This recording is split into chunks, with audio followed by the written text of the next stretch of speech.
Pogumni Teo.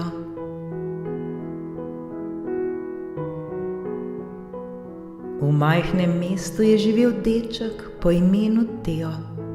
Bil je znan po svoji radovednosti in pogumu.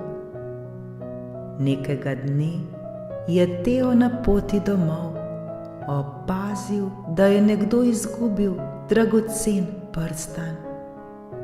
Prstan je bil zelo lep in Teo je vedel, da mora pripadati nekomu posebnemu. Teo je prstan odnesel domov in povedal staršem, kaj je našel. Skupaj so se odločili, da bodo vrnili prstan ter poiskali lastnika.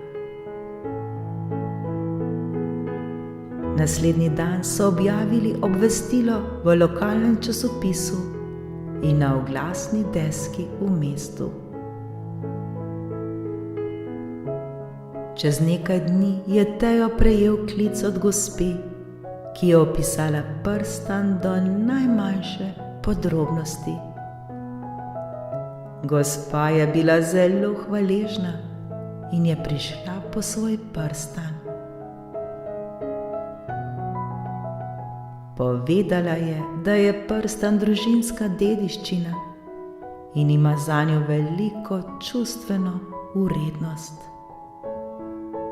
Gospa je Teu podarila knjigo o pogumu in poštenosti ter mu povedala, kako pomembno je biti pošten in pogumen.